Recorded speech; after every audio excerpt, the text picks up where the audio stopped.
السلام علیکم ورحمۃ اللہ وبرکاتہ۔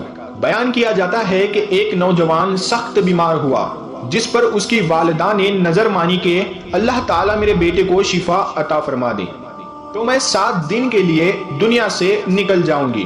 چنانچہ اللہ تعالیٰ نے مریض کو شفا عطا فرما دی، مگر وہ عورت اپنی نظر پوری نہیں کی۔ اس کے بعد اس عورت نے خواب میں بزرگ کو دیکھا تو وہ بزرگ فرما رہے ہیں، اے اللہ کی بندی، تو اپنی نظر پوری کر۔ صبح ہوئی تو اس عورت نے اپنے لڑکے کو بلا کر تمام واقعہ بیان کیا اور اس سے کہا، قبرستان میں میرے لیے ایک قبر کھود کر مجھے اس میں دفن کر دو۔ لڑکے نے اپنی والدہ کے حکم کی تعمیل کی اور اسے زندہ ہی دفن کر دیا۔ اس عورت نے قبر میں دعا کی کہ اے میرے پروردگار، میں نے اپنی وسعت کے مطابق اپنی نظر پوری کر دی، اب تو مجھے قبر کی آفتوں سے محفوظ رکھ۔ اتنے میں وہ عورت کیا دیکھتی ہے کہ اس کے سر کے جانب ایک روشن دان ہے۔ عورت نے اس روشن دان میں جھانکا تو اس میں ایک باغ نظر آیا۔ جنہوں نے اس عورت کو آواز دی کہ بی بی ہمارے پاس چلی آ۔ خدا کے قدرت سے وہ روشن دان کشادہ ہو گیا اور جس سے نکل کر وہ عورت بگیچے میں دونوں عورتوں کے پاس جا پہنچی، اور وہاں پہنچ کر اس نے دیکھا کہ باغ میں پاکیزہ گھوڑے ہیں جس پر وہ دونوں عورتیں بیٹھی ہیں۔ اس عورت نے ان دونوں کے پاس جا کر ان دونوں کو سلام کیا، لیکن ان میں سے کسی نے سلام کا جواب نہیں دیا۔ اس عورت نے ان سے پوچھا کہ ابھی تو تم بات چیت کر رہی تھی، آخر میرے سلام کے جواب سے کیا معنی پیش آیا؟ اس کو ان دونوں عورتوں نے جواب دیا کہ سلام تو عطا تو بندگی ہے اور ہم یہاں اس سے روک دیے ہیں۔ اتنے میں یہ عورت کیا دیکھتی ہے کہ ان دونوں عورتوں میں سے ایک کے سر پر ایک پرندہ اپنے بازوؤں سے ہوا کر رہا ہے اور دوسری عورت کے سر پر ایک پرندہ اپنی چونچ مار رہا ہے۔ یہ دیکھ کر اس عورت نے پہلی عورت سے دریافت کیا کہ تمہاری اس فضیلت کا سبب کیا ہے؟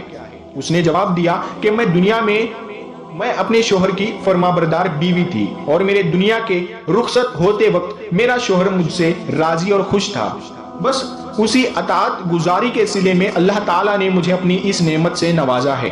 پھر اس نے اس دوسری عورت سے معلوم کیا کہ بی بی آخر تمہاری اس سزا کی وجہ کیا ہے؟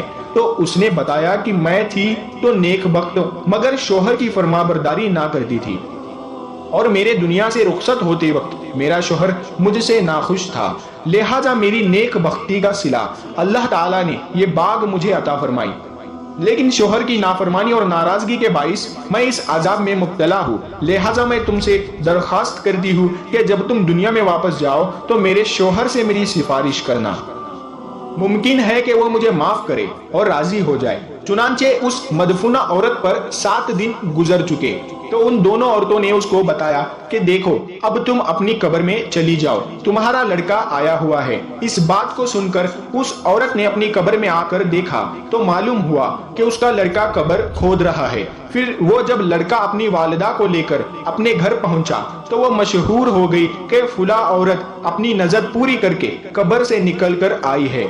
اس خبر کو سن کر جوک در جوک لوگ اس کے ملاقات کرنے آنے لگے۔ جس نے اس عورت نے اپنی سفارش کی درخواست کی تھی، اس عورت نے اس کے بیوی کا تمام حال اس کے شوہر کے سامنے بیان کیا، اس کی سفارش کی جس پر اس شخص نے بیوی کا قصور معاف کر دیا۔ تو اس عورت نے خواب میں دیکھا کہ اس کی بیوی اس سے کہہ رہی ہے کہ بی بی تیری وجہ سے اللہ نے مجھے عذاب سے نجات دے دی، اللہ تعالیٰ تیرے بھی گناہ معاف کرے اور تجھے اس کی بہتر جزا عطا فرما دے۔ شوہر کی فرما برداری کا کتنا بڑا صلہ ہے۔ اللہ تعالیٰ تمام بہنوں کو اطاعت شوہر کی توفیق عطا فرمائے۔